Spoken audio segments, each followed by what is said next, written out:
How's it going, guys? So, I just got done watching the exhibition that just took place between heavyweight Luis Ortiz and his challenger Malik Scott.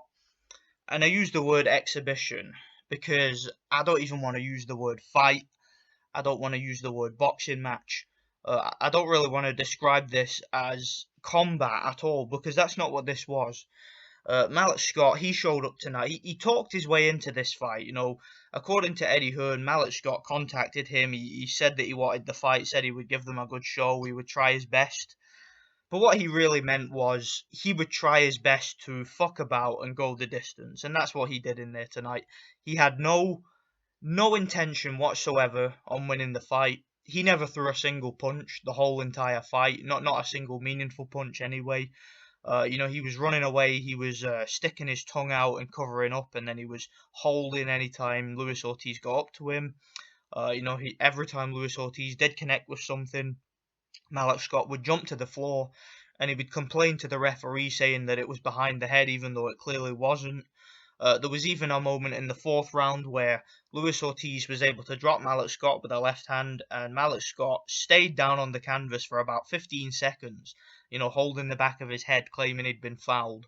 And then while the referee was counting him, because he was counting it as a knockdown, the referee then stopped the count at about number 9 and then picked Malik Scott up off the canvas. And I'm watching thinking, what, the fight should be over now? But obviously, because the crowd was pissed off at what was going on in the fight, the crowd were booing and they were very disheartened by what they were seeing. The referee obviously wanted to keep the fight going, so I don't really know how I feel about that. The referee picked Malik Scott up off the canvas, literally, and then told them to keep fighting. And so this should have been a fourth round knockout, really, for Ortiz. Malik Scott, of course, would have then claimed it should have been a disqualification, claiming it was to the back of the head, whatever. The fight went on. Malik Scott's corner were just telling him to hang in there and don't lose heart. And, he didn't, he hung in there, he ran away, he clawed his way to the distance. It was fucking pathetic. This is embarrassing. I was embarrassed watching it. Even Johnny Nelson, the commentator, who himself was one of the most boring fighters to ever step in a boxing ring, and the other commentator actually took the mick out of him, Paul Smith, and who was the other guy? Was it Adam Smith? Yeah, Adam Smith from Sky. They were winding Johnny Nelson up as the fight was going on, saying, this reminds me of your fights, because that's the way he used to fight. But even he wasn't as fucking boring and as pathetic and, just as cowardly as Malik Scott. Malik Scott is a disgrace to boxing. I hope that they withhold his purse. Eddie Hearn was pissed after this fight. In his post-fight interview, he was trying to hold back his anger, but Eddie Hearn, he was seriously pissed off. He was talking in the interview about how Malik Scott had talked his way into the fight, and he thought there were going to be an exciting challenge. He thought Scott was going to come to box and, maybe try and upset, score an upset, but instead he just came to fuck about and try and go the distance. And after the fight, I actually agreed strongly with what Tony Bellew said. Tony Bellew did an interview after the fight where he said that, Malik Scott, it was shameful to see Malik Scott posing for photographs after the fight and, having a big group photo while he really didn't participate in the fight at all. And he also had some criticisms for Ortiz, because Ortiz really, at least, I agreed to some extent that Ortiz could have stepped on the gas a little bit more. But, I'm not holding Ortiz accountable for this, okay? Luis Ortiz got his job done, okay? He came forward. He was on the front foot all night. He never backed up once. He was catching Malik Scott with little left hands to the body. He had a good jab.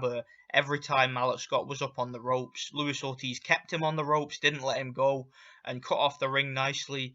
And, Malik Scott, I mean, when you've got a guy that's running away like fuck and that's doing nothing and that's sticking his tongue out and then flinching every time you feint or every time you look like you're going to do something, flinching and then running halfway across the ring and complaining every time a shot does land. I mean, for fuck's sake, I will never be watching this fight again, I tell you that.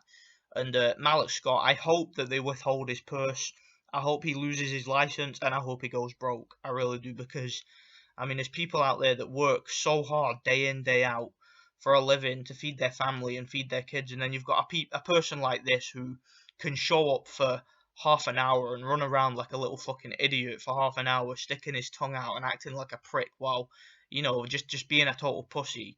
And he's probably getting paid thousands to do that. I mean, for half an hour of running around like a twat and getting paid thousands. It's just, there's no justice in this world. I mean, he fought like one of these journeymen you see in these 4-rounders that tries to go the distance because he's fighting again in another couple of weeks and he wants to keep his license and shit like that. That's how he was performing against one of the top heavyweights in the world in Luis Ortiz, who, we didn't get to see what Luis Ortiz was all about. We didn't get to see his talent tonight. There was no showcase here because of Malik Scott's negativity.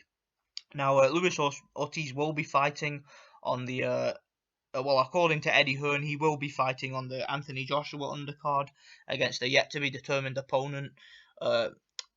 Eddie Hearn said that they're definitely going to get a fighter that's going to come to win. He promised us in the interview after the fight that he's not going to get another runner like Malik Scott. He's going to get someone who's actually going to come to fight, someone who's going to put on a show for the fans and actually going to try and win against Luis Ortiz, so we can see what Luis Ortiz is all about. And I hope Eddie Hearn sticks to his word. I hope he gets a good opponent, someone that's going to come to fight. I mean, I'm trying to think who he could step in the ring with. I know that Carlos Takam was one guy that was proposed to fight Luis Ortiz at one point, but I believe Carlos Takam has a fight. I'll need to look it up, but I think he might be fighting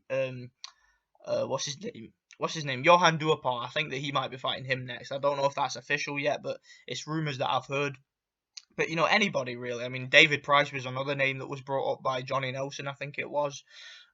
David Price he would be a better fight than Malik Scott, because at least he would try. Don't get me wrong, he'd get fucked up, but he would try. He'd throw a few punches, he'd maybe try and land something. So anything's better than a fighter that's just going to run away and stick his tongue out for 12 rounds and cry and act like a bitch. Yeah, I mean, Malik Scott made Erislandy Lara look like Triple G tonight. I'm not even kidding.